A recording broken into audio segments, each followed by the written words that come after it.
Imagine this, a future total global peace, right? Run by this super high-tech superpower. But then the leader, the president himself, starts to literally fade away, like physically disappearing.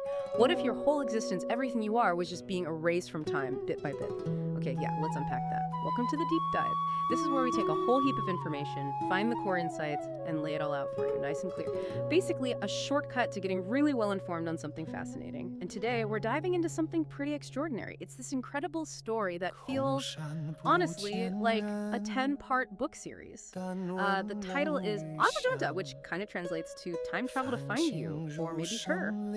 It manages to blend, like high-stakes sci-fi with ancient history, really tangled conspiracies, and even, surprisingly, a bit of romance and humor. And what's really striking about it, I think, is the way the story's put together. It unfolds like this gripping mystery that spans centuries. You're following this president, Long Chen, from the year 2176. And he discovers his entire family line is being, like, systematically targeted across time. It's this chilling idea that forces him onto this incredibly dangerous mission back into the past. So what does this all mean? Well, we're going to explore the main characters, figure out what drives them, look at the amazing tech involved, and break down the key twists that make each, let's call them chapters, so gripping. Get ready for a real deep dive into the outline of the 10-part journey, unpacking Lan and Cool as a book series. The Fading Hand, A President's Nightmare. Okay, so part one. Our story kicks off in 2176. It's this era of almost unbelievable global peace, right? All thanks to this super advanced nation. Xan Guo, think AI managing everything, clean energy powering whole continents, quantum computing, just crunching data instantly. It's the backbone of their whole, well, utopian society. And it's right in the middle of this huge global peace treaty signing. President Long Chen, who, importantly, is a direct descendant of this legendary General Yue Long, he notices something absolutely horrifying. His right hand starts to, well, fade away, just become transparent. And this isn't like getting sick, right? This thing they call temporal decay. It's basically his existence being, I don't know, unwritten from history. Imagine your memories, your body, even the records of you, just dissolving, like you were never there. It sets up these incredibly high stakes right away. And it makes you wonder, makes him wonder, what kind of power, what kind of enemy could literally erase someone from their own timeline? Yeah, it's terrifying, and this existential threat pushes him to uncover this top-secret time travel project, which leads him straight to Dr. Lin. She's the genius quantum physicist behind the Chrono Vault. This device, it's not just time travel, it actually manipulates space-time on a quantum level, super precise jumps. Right. And just as Long Chen's arm is fading even more, this huge monument in the city square, the one dedicated to his ancestor, General Yue Long, it starts flickering and shaking like crazy. Wow. So the past is literally intruding on the present. Exactly, it's unraveling. Echoes of the ancestor the threat revealed. So, okay, his whole existence is literally on the line. Long Chen basically forces Dr. Lin to analyze what's happening to him and this weirdness with the monument. Yeah. And the data, it's crystal clear and frankly terrifying. Someone is actively messing with his family line in the past, specifically the time of his ancestor, General Yue Long. But who and why him? Exactly. And this is where we get the main bad guys, right? This shadowy group, they're only known as Shadow. They intercept some intelligence, and Shadow's objective is just chillin'. Erase Yue Long to erase Long Chen and the greatness of Xan Guo. Whoa. Yeah. So it's not just about killing one guy. It's about fundamentally changing history to tear down this entire future civilization. The narrative connects the personal stakes to these huge global ones immediately. It's pretty effective. And here's a really interesting twist. Long Chen finds out he's the only person who can travel back to that specific time period. Not some soldier, not a historian. Him. Why him? Well, this is where it gets cool. It mixes the sci-fi with something almost like destiny. Okay. His bloodline, his direct connection to Yue Long, it acts like a temporal anchor. It stabilizes the Chrono Vault near that specific point in history. Ah, so his ancestry is literally the key. History's calling him back, in a way. You could say that. And this sets the stage for the very first Chrono assassin someone sent back by Shadow to pop up in the Song Dynasty. Right. And General Yue Long back then. He barely survives what looks like a convenient accident, but it's enough. It alerts him that something weird, something hostile is interfering. Into the dragon's past, culture shock, and first encounters. So Long Chen makes the jump, and his arrival, it's pure chaos. He lands, kinda disoriented, near Yue Long's military camp. Can you even imagine? You're this ultra-modern president from 2176, used to AI assistance and instant global communication. And bam! You're dropped into ancient China. The culture shock must be, well, massive. How does he even start to deal with that? Well, it's actually a source of quite a bit of humor in the story. They lean into it. His struggles with, ancient customs, the language, even just the lack of sanitation. There's apparently a funny scene where he tries explaining his data pad. Oh, I bet. Yeah, but it's not all laughs.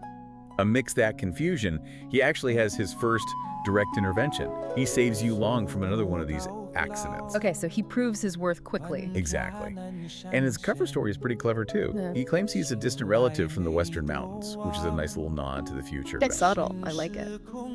It helps establish their initial connection, though Yue Long is still pretty wary. But it's the start of this bond between these two figures from completely different times. Whispers of betrayal unmasking the conspiracy. Okay, so Long Chen's there. He saves Yue Long's life. They're starting to build this cautious trust. What happens next? They team up, right, to figure out what's going on. Exactly. They start investigating these strange occurrences, these so-called accidents, targeting Yue Long.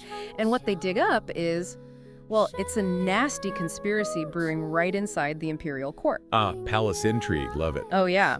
This is where the historical drama really kicks in. They uncover that the Empress Dowager she's depicted as this really power-hungry figure from Yue Long's own time.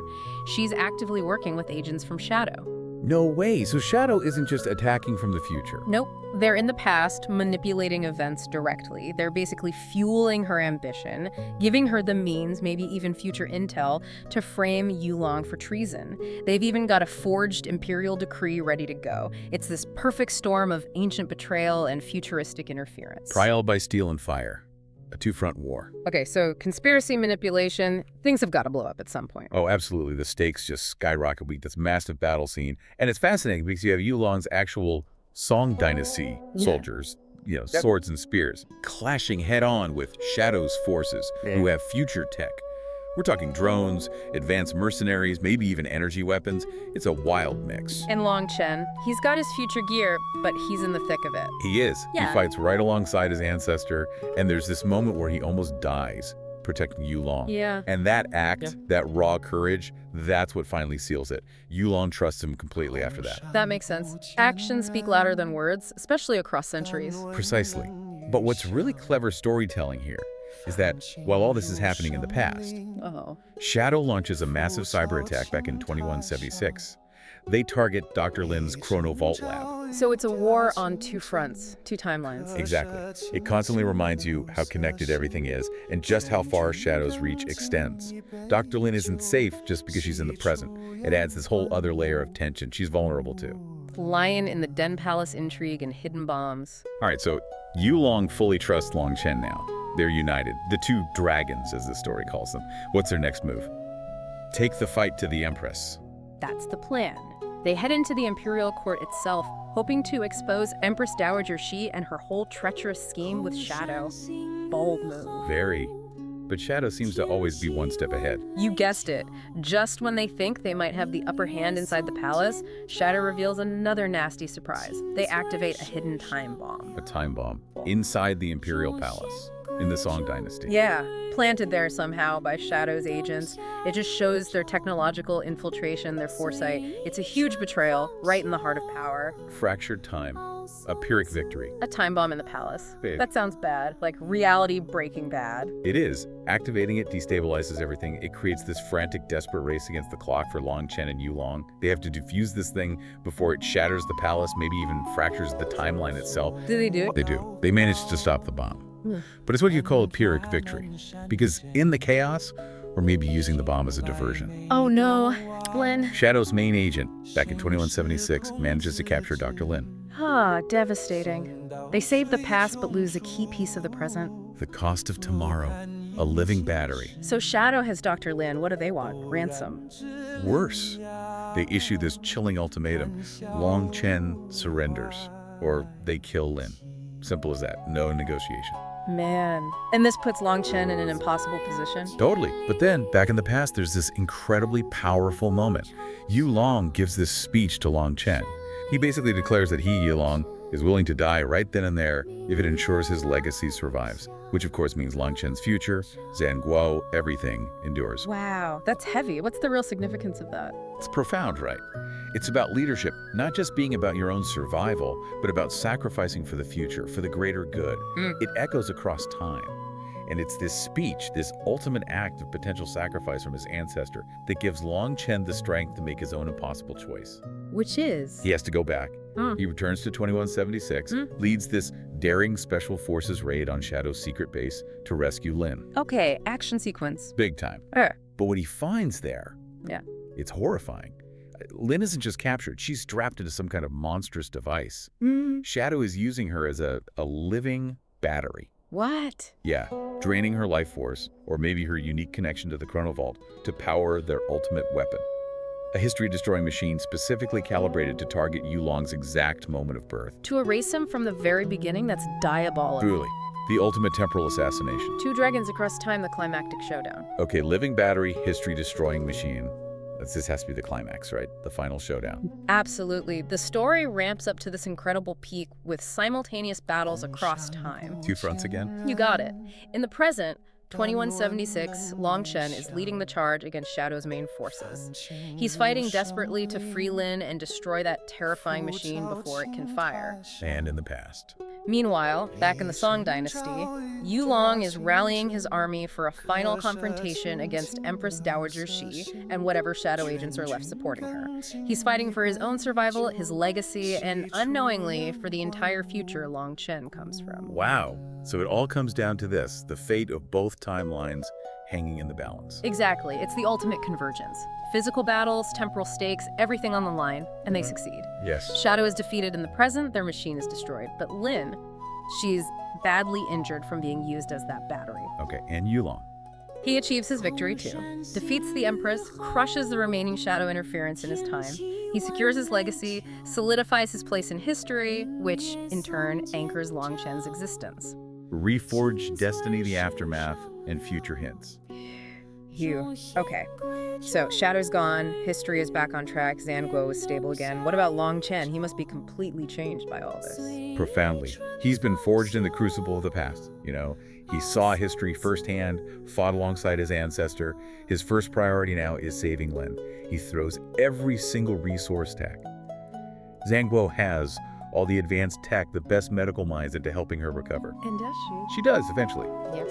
And her recovery leads to this really touching, heartfelt moment between them. There's a confession of love, a much deeper bond formed through everything they endured. Bit of romance pays off. Nice. Yeah, it grounds the ending emotionally. Yeah. And Long Chen, he's not the same leader. He builds this new, grander memorial to Yue Long, really understanding the weight of that legacy now. He starts applying the lessons he learned about sacrifice, about leadership, about the connection between past and future, directly to how he governs Xan Guo. That makes perfect sense. A leader truly shaped by history. So is that the end? Everyone lives happily ever after? Mostly. The main story wraps up, but there's this tiny little hint right at the end.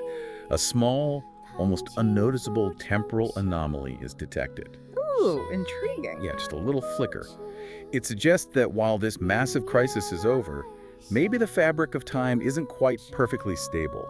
It definitely leaves the door open for, Book 11 or future stories in this world, a perfect sequel hook. A genre-bending saga. Looking back at it all, what really makes God Trongai works so well, especially thinking of it as this multi-part series, is how it just masterfully blends all these different genres together. Totally agree. You've got the core sci-fi, obviously, time travel, quantum physics, advanced AI, drones, cyber warfare, this whole utopian, dystopian future setup in Xan Guo. But then it weaves in stuff that feels almost like fantasy, doesn't it? It does. That whole fading thing, the temporal decay, it feels less like a scientific problem and more like this existential, almost mystical horror. And the connection between Long Chen and Yue Long, it's treated with this near spiritual reverence. Right.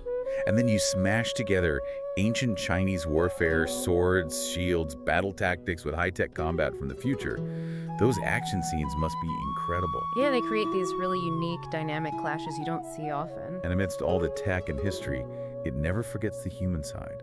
That romance between Long Chen and Lin, really anchors it. Plus, you mentioned the humor, the culture shock, maybe some loyal but slightly bumbling side characters like this Samchai guy. It keeps from getting too heavy. Exactly. There's adventure too, escapes, discoveries, dramatic confrontations. It hits a lot of different notes. It really does. And I think the core theme that ties it all together is really powerful. This idea that a leader is not just a blood heir, but a representative of hope from past to future. It digs into what leadership really means, suggesting it's not just about lineage, but about the choices you make, the courage you find, the sacrifices you're willing to offer for something bigger than yourself. It explores destiny, free will, and the weight of history.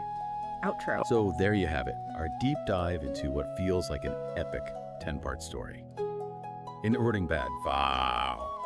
From a president literally vanishing from reality to fighting time-traveling terrorists to battling alongside his own legendary ancestor, this thing really does have it all. We hope digging into the characters, the complex plot, the tech, and those big themes gave you a good feel for this incredible narrative. Yeah, and maybe it leaves you with a question to chew on, something the story really brings to the forefront.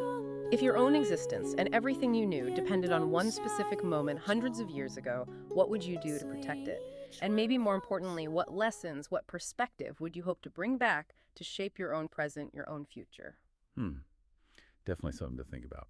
That's all for this deep dive. Thanks so much for joining us on this a pretty wild journey through time and history. We'll catch you next time for another fascinating exploration.